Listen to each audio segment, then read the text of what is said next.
This podcast is provided for educational, informational, and entertainment purposes only, without any express or implied warranty of any kind, including warranties of accuracy, completeness, or fitness for any particular purpose.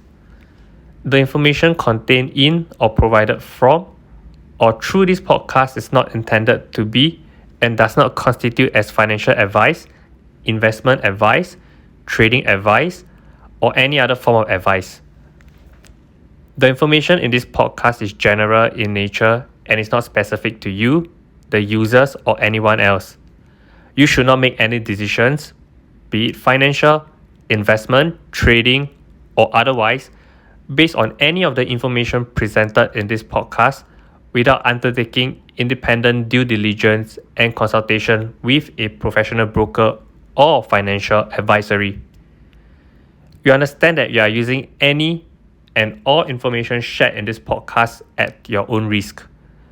You are solely liable for any losses that you may incur from investing, and in no event shall we be liable for any losses which may be incurred while investing. Hello everyone, welcome back to part 2 of our podcast on what happened to Celsius. The last week, we were talking about Celsius in terms of the use of on-chain leverage, the stake Ethereum issue, and also the promise of high use. So without further ado, let me pass it back to Marcus. Celsius itself, probably people saw Terra's huge incident, and it felt like there was something going to happen with another particular protocol. And in fact, after Terra's incident, I've been reading that a lot of people are actually concerned about these stable coins as well. And I think the most recent one was USDD. I think it was Justin Sun's stable coin. I don't know if you've heard about that. Yeah. I think that one was prepared for it was like prepared after like less than a month. Yeah. And I think Justin came out and said like he just feels that people are just riding on this current wave and trying to disturb the stablecoin market and trying to capitalize and make the gains on it and arbitrage from it as well. And he says that he's going to pledge a couple of billions or something like that to make sure that the pegging stays intact. But there are more and more concerns on what like our previous podcast, what we mentioned about stablecoins. There are more and more concerns on that. And if we bring that forward to what we are seeing right now with Celsius, we can see actually a lot of this, if I can say like CDFI kind of projects, they actually have a lot of leveraging in place. And that is one thing that I think many people didn't really see it as much because they thought that they are just doing lendings to get back returns for the customers that put the monies with them, but they also do a huge amount of leveraging, and that's why I think they are hit very badly right now, and they owe a lot of money, but they don't actually have the reserves to pay them back. I think that will be an ongoing issue for quite a while to come, because that's actually what happened with Celsius. And the insolvency part, yeah. I think so. Yeah, I mean, a lot of the DeFi has like platforms sort of like failing. So, and a lot of DeFi actually they actually monetize with the using all these DeFi protocols. So there, it feels like there's still a feel like there'll be a bunch of more like these DeFi platforms will be exposed to these risks. Yeah, I definitely agree. And I mean, on June the 13th, that was like about 4 days ago, when Celsius actually suspended all those transactions, all the withdrawals. I mean, the next day on the 14th of June, they actually sent about 320 million from Aave to FTX with no warning whatsoever, and that actually caused the huge uproar, and that's why this kind of like centralized control is something that actually we shouldn't really see much in cryptocurrency, because cryptocurrency is all about decentralization at the end of the day. So this doesn't really work hand in hand with what I mean, for myself, just my own kind of opinions for what I think should be the true way for decentralization. And yeah, I can't stress again, like the collateral wise that I mean Celsius lender maker takes on is like 150%, which is crazy, because Celsius actually can't they're unable to like pay back their investors, so they keep adding on to the collateral. And as I saw on like the days to come by, they kept pumping liquidity back into the collateral wise, which is quite scary. Some people, you have even quoted them like being like big degenerates or things like this. I don't know what you think about, Alan. I think when it's like crazy time, people sort of acting like not sensibly. I think this is one of the times, because I think in a way they wanted to at least make sure once the market's more stabilized, they were able to slowly make back the loss. But I think in reality, the counterparties or even the investor, the users, probably don't have time or probably won't allow them to do that. Yeah, I think in the short term wise is definitely going to be something that is very, very bumpy, and the user confidence wise has already been dampened, so it's going to be a hard climb back for them, I guess. And yeah, it was very hard, and I think once after they open, oh sorry, I think even once after they allow withdrawal, once everyone tries to withdraw, it would cause another issue. yeah, I saw that actually about like 100 million from this sales, $100 million exited crypto after this Celsius Oh really? Celsius. Okay. Yeah, so it's actually pretty crazy. I think for Luna it was about that. I don't even think it was, I don't know, I think Luna was even more than that. But in fact 100 million has already left, totally exited from crypto itself. We don't know if this, because this will affect the general market of crypto itself, right, on a whole, because people are actually liquidating their other positions other than probably Celsius or what they have invested in Celsius to make up for their losses over there, because they probably take that as like kind of like a sunk cost or the bad debt for that for the investment in Celsius already, until they are able to reap some returns back. I think in that fact, on that fact, if I can bring to one part, which is how it actually affected as well the total value of like cryptocurrencies actually dipped below, I think, $1 trillion recently, and that is the first time it happened since 2021, if I can remember correctly as well.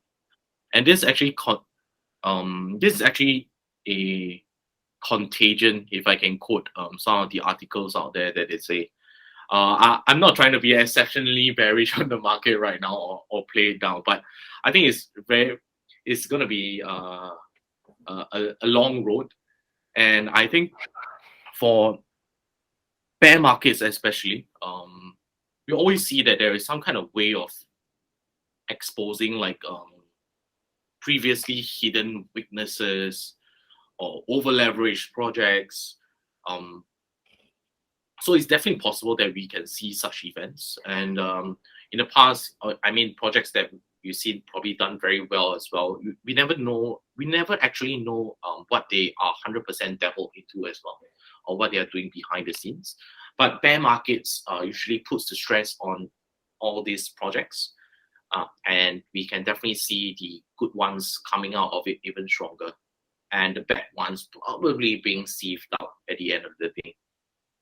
So I think in on that as well, if I'm not wrong, there is also the part on the, I think, Three Arrows Capital. If I can talk about Oh, talk yeah, about I it. think Yeah. I think B Arrows probably also got hit really bad, and actually a lot of whistleblower or a lot of rumors on Twitter Yeah. claiming that they are they're running away or they are not able to pay back what on their portfolio. But I think it's a bit different is because VRO is like they're like a venture fund, right? Yep. They're not even though they like exposure to the investors, but they're not like Celsius. They don't go around and say put money in my account and they pay you like sticking you. But I did see, I don't know if I'm Yes. right, but I did see that like they are seeing like at least 400 million in losses due to liquidations, and they are also like quite highly leveraged. That's what I Oh, saw. Yeah. yeah, I think so. Yeah, I mean, especially when they are like one of the biggest investors in all these crypto projects. When one, like if the whole industry is going, is like going into downtrend, they all have very high correlation. And then I And then think maybe sometimes they don't even try to leverage, but maybe they just think, okay, they were able to take out a loan and then invest in different stuff with the current collateral, and then so on and so on.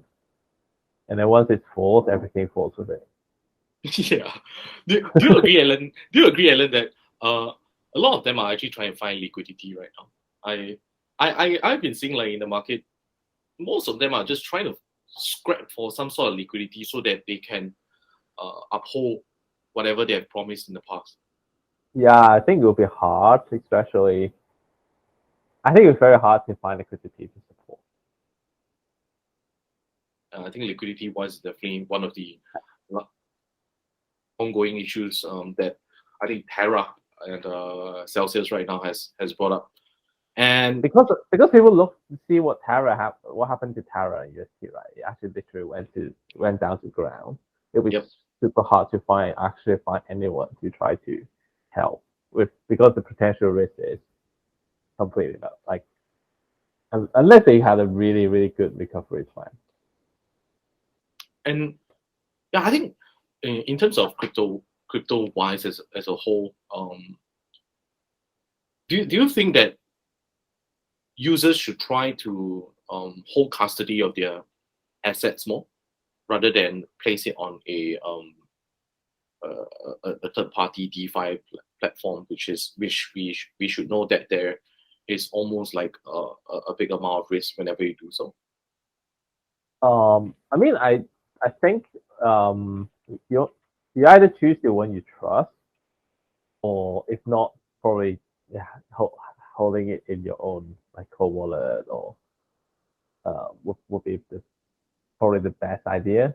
But I mean, not everyone is like tech savvy, Yeah. not able to like um able to manage all these like private key stuff. So I think in a way, having a like trustworthy platform Yep. For crypto or for wallet is still quite important for the whole industry. Yep. I definitely agree. In fact, I feel that if you take a look at all these happenings around, one of the best places for it, other than of course to hold custody of your own crypto in like a cold wallet, is to probably find a trusted platform. And if I can say, maybe a platform like ABCC. No, not Definitely. yeah, yeah. So we do feel. I mean, I do feel like a trusted platform is like a centralized exchange. Is definitely uh, on a safer route, if I can say, because ultimately, you can see that a large portion of crypto of total crypto are actually in the centralized exchanges. In fact, a lot of the projects out there actually don't. Actually, they hold big amounts of their crypto holdings in decentralized exchanges as well. And moving forward, it's definitely I would say that in ABCC's front, yeah, we definitely do pride ourselves on the security wise, and I think ABCC is definitely a good platform for you to hold your cryptocurrencies at as well. Do you have anything to add, Alan? I don't. Okay, so I think with regards to this podcast about Celsius, it's gonna be a short and nice one that we have done. In the next week or so, I know previously I mentioned that we are gonna talk about something else for this week's podcast, but Celsius is just too nice a topic and too hot a topic that we felt we should touch on since it's the current one. For the next couple of podcasts, we will try to see if we can include more on the current news, because I think that will be more exciting and closer to heart for all of us. So yeah, I hope to catch all of you in the next podcast. Thank you, everyone. Thank you, everyone. Thank you, everyone.